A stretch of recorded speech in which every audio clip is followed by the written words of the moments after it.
Est-ce que Dacia a du souci à se faire? C'est ce qu'on va voir à travers cette nouvelle vidéo. Avant toute chose, vous me connaissez, on va revenir sur les petites nouveautés de l'internet moderne. Il y a 2 autres news qui sont quand même bien croustillantes qu'on va aborder avant de comparer donc ce nouveau C3 Aircross à ce Dacia Duster.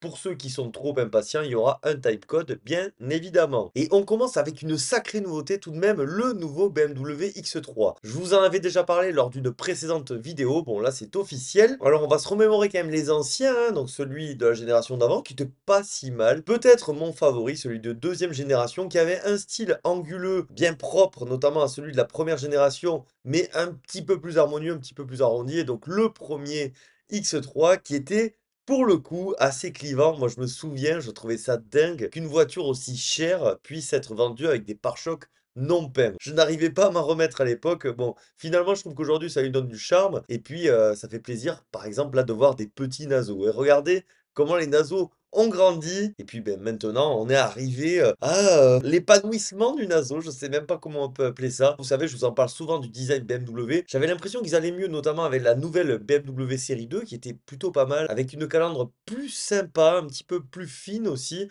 Bon, finalement, je crois qu'on s'est reparti comme en 40, hein, avec donc des feux assez fins, assez agressifs, qui font penser d'ailleurs au feu du BM X1. Et puis donc ces doubles naseaux là. Je vous laisserai en être juge et n'hésitez pas à me dire ce que vous en pensez. Est-ce que je suis le seul à devenir complètement pec en regardant ces BM? Parce que si il continue dans cette voie, c'est que ça doit marcher. Mais pour moi, ça ne marche pas du tout. C'est très bizarre comme design. En plus, la voiture, elle se veut agressive, mais assez lisse.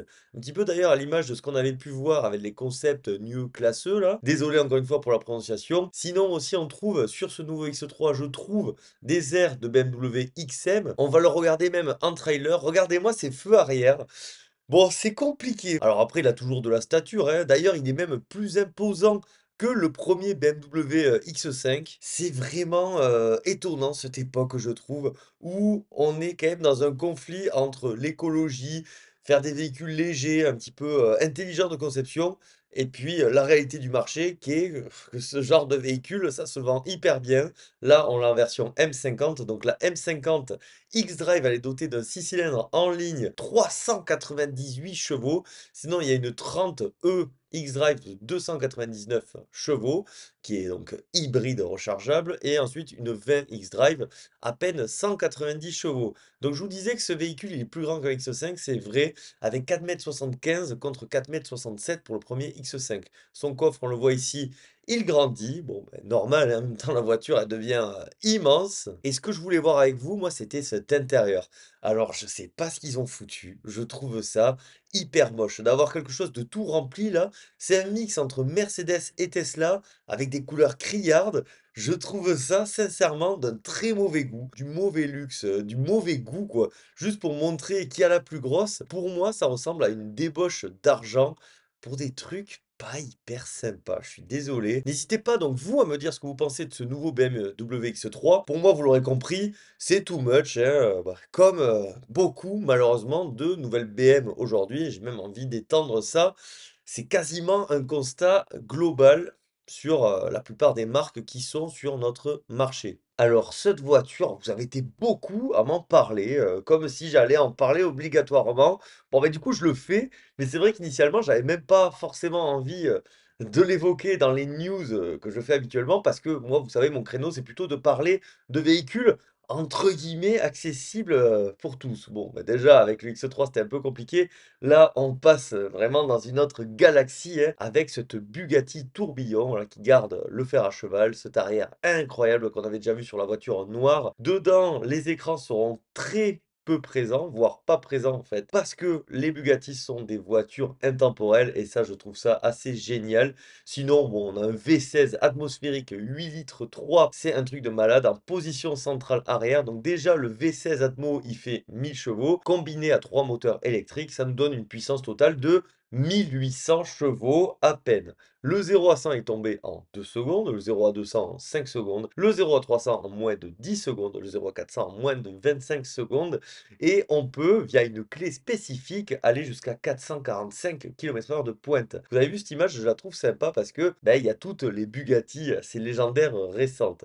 Le B110 que je trouve fabuleuse, l'Aveyron, qui sincèrement, m'a vraiment marqué, moi, quand j'étais, petit. Je trouvais ça dingue. La première voiture de série à faire plus de 1000 chevaux, 1001 chevaux, la Chiron, qui est sacrément stylée et puis donc cette nouvelle Tourbillon. Pourquoi d'ailleurs Tourbillon? Beh, parce qu'en fait, c'est l'habitacle qu'il faut aller voir pour, répondre à cette question. En fait, c'est ce cadran-là. Bon, moi, je suis pas du tout un expert en horlogerie, hein, je vais laisser les pros en parler. Mais en gros, l'affichage rend hommage aux plus grands horlogers, suisses, tant mieux. C'est vrai que c'est magnifique. Après, il y a du diamant, enfin, il y a que des matériaux nobles. En même temps, j'ai envie de vous dire, normal parce que la voiture va s'échanger pour quasiment 4 millions d'euros. Et le pire, parce qu'il va y avoir que 250 exemplaires, c'est que, beh, forcément la voiture coûtera plus cher à l'avenir. C'est une dinguerie, un truc de fou. Elle grandit pas mal comparée, à la Chiron. Elle passe de 4,54 m à 4,67 m. Elle est tellement stratosphérique qu'on sait même pas quelle taille elle fait cette voiture. Bah, voilà, maintenant vous le saurez, elle fait en gros la taille d'une Alfa Romeo Giulia en longueur, hein, parce qu'en largeur, et en hauteur, ça sera un petit peu différent. N'hésitez pas à me dire ce que vous en pensez. Bon, moi je la trouve, incroyable, mais complètement stratosphérique. C'est pas du tout mon créneau de couvrir ce genre de véhicule. Et donc, ce qui est davantage mon créneau, c'est de parler des voitures plutôt pour tous. Avec ce nouveau C3 Aircross, il faut dire que Citroën, ils ont quand même tapé fort. Donc, vous le voyez ici, hein, à partir de 19 400 € TTC, je voulais le surligner, c'est bon, ça marche, incroyable. Et donc, pour ce prix, qui est quand même, on va se l'avouer, aujourd'hui plutôt accessible, on a droit à cette fameuse motorisation essence de 100 chevaux. Voilà, le PureTech 100 chevaux. Alors, ce qui est dingue, et ça, c'est une force, c'est ironique, hein, de Stellantis, c'est que le PureTech, en réalité, il a été pas mal modifié pour devenir beaucoup plus fiable. Mais malgré tout, Stellantis a décidé de garder la même appellation. Il faut se dire qu'avec une telle réputation, je peux les comprendre, hein. Ça aurait été dommage quand même de pouvoir s'acheter une nouvelle image avec un nom de moteur différent. Des fois, je les comprends pas, d'ailleurs souvent je les comprends pas. Et donc nous, ici, on va regarder la version U à partir de 19 400 €. On a droit à des enjoliveurs, hein, parce que jante acier 16 avec enjoliveur, voilà, on a compris. Phare avant à LED, phare diurne à LED, ça c'est plutôt pas mal. L'intérieur, en fait, bon, clairement, ça reprend quasiment l'AC3. Là où il y avait un écart entre l'AC3 actuel et le C3 Aircross actuel, qui est abominable, entre la nouvelle C3 et donc ce nouveau C3 Aircross, il y a beaucoup moins de différence, c'est juste une version un petit peu plus grande. 4,39 m quand même, elle grandit pas mal, d'ailleurs pour s'attaquer à ce fameux petit Dacia Duster. On va le regarder juste après. Là, vous voyez, hein, de toute façon, vous pourrez aller voir directement sur le site de Citroën, mais clairement, l'équipement de base, il est pas mal. Il y a, des radars de recul, il y a la clim, les phares auto, régulateur de vitesse, tout ce qu'on est en droit d'attendre d'une voiture moderne, ni plus ni moins, et ça aussi je trouve ça pas mal. Il y a même le système suspension Citroën, la Advanced Comfort, vous avez vu mon accent anglais assez incroyable. Là, vous l'avez comme ceci. Si on prend le pack plus, voilà, vous l'avez un petit peu plus looké. Moi, sincèrement, je m'en fiche parce que le prix, il augmente quand même pas mal. De toute façon, la voiture, sincèrement, elle est pas très jolie, donc tant qu'à faire, autant la voir vraiment pas terrible. Je vous montre rapidement l'intérieur de base. Bon, bah, c'est comme la C3, mais ça marche. Écoutez, moi je trouve ça bien aussi. Une détox d'écran. On parlait de Bugatti tout à l'heure, qui font des voitures intemporelles et donc qui mettent pas trop d'écran. Et bien ici, c'est la même chose. Donc ça me plaît plutôt. Après, là, bien sûr, on était avec la couleur gratuite. Si on change de couleur, voilà, bah là, on passe à 20 000 en tout noir. Elle est pas mal en noir aussi. Là, ça devient cher. 1 100 € le prix, c'est pas donné quand même. Après, on l'a avec ce vert. Le vert est très joli. J'aime beaucoup ce vert. 900 €. Bon, voilà. En blanc, 250 €. Bon, là, à choisir. Franchement, moi, je la prendrais, de toute façon, je pense comme ça. Mais par contre, on fait que parler du fait que ce véhicule est une 7 places. En fait, on a la possibilité de l'avoir en 7 places. De base, il est en 5 places. Donc, si on le veut en 7, on est obligé de passer sur le pack plus essence 7 places. Et donc là, forcément, ça va monter en prix et la version 7 places est à partir de 22 650 €, ce qui reste quand même, je trouve, plutôt raisonnable pour ce type de véhicule. Clairement, ce C3 Aircross, il s'attaque d'un côté au Duster, mais également au Jogger, parce que, à ma connaissance, le Duster n'existe pas en 7 places, ça sera réservé au Bigster. Si on le prend après en hybride, franchement, ça vaut pas le coup. Bref, vous faites ce que vous voulez. En fait, c'est ça le souci sur ce véhicule, c'est que les motorisations, bon, elles sont pas non plus hyper recommandables. En plus, ils appellent ça hybride. Bon, c'est un hybride plutôt ledge, hein, c'est l'hybride 136 chevaux là. Ça rejette quand même 121 grammes de CO2, l'autre elle en rejette 137. C'est quand même fou le tarif de base donc, de ce C3 Aircross.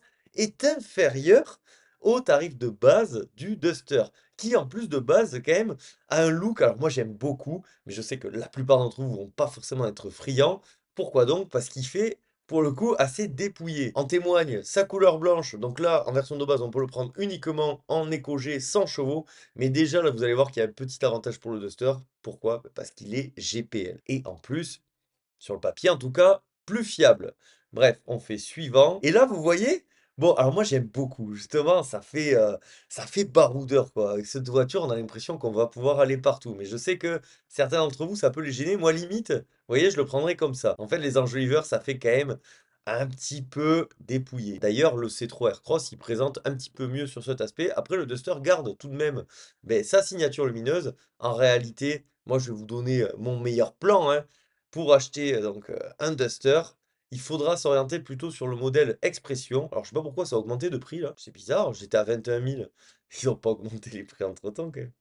Donc, la couleur de base. Ah voilà, non, non, c'est bon. C'est parce que j'étais avec l'autre couleur. On est bien à partir de 21 600 euros. Et là, pour le coup, regardez-moi ça. La voiture, elle a une gueule de fou. Franchement, vous en avez clairement pour votre argent, hein. Voilà, là, les jantes, elles sont hyper sympas. La sellerie, regardez l'intérieur. Il est nickel. L'intérieur de la C3, j'aime bien, mais c'est vrai que le Duster, moi, je partirais quand même là-dessus. Allez, voilà. Peut-être celle-ci, j'aime bien. Alors, il y a plusieurs coloris sympas en plus sur ce véhicule. Le vert cèdre est très sympa. J'aime beaucoup aussi l'espèce de orange là, brun terracotta, qui a vraiment de l'allure, je trouve. Et puis le kaki, qui est très sympa aussi, qu'on a l'habitude de voir plutôt en présentation. Mais même en blanc, sincèrement, il est très très clean, couleur gratuite. En plus, c'est un blanc qui a l'air métallisé. Bref, en tout cas, ça fait plaisir de voir que Citroën, après la C3, arrive à rivaliser, du moins niveau tarif, avec Dacia. Bon, pour ce qui est fiabilité, Dacia se montre un petit peu supérieur. Est-ce que vous êtes plutôt pour un budget d'environ 20 000 euros, plutôt team Citroën C3 Aircross ou team Dacia Duster? Et puis, mes chers accélérés, cette vidéo se termine ici. J'espère que vous a plu. Si c'est le cas, vous pensez au like et à l'abonnement, c'est hyper important. Malgré tout, le plus important, c'est pas ça. Et vous le savez, c'est quoi le plus important? C'est de prendre soin de soi. Donc, prenez soin de vous. C'était Jacques pour J'accélère. Je vous dis à la prochaine. Allez, bisous. Ciao.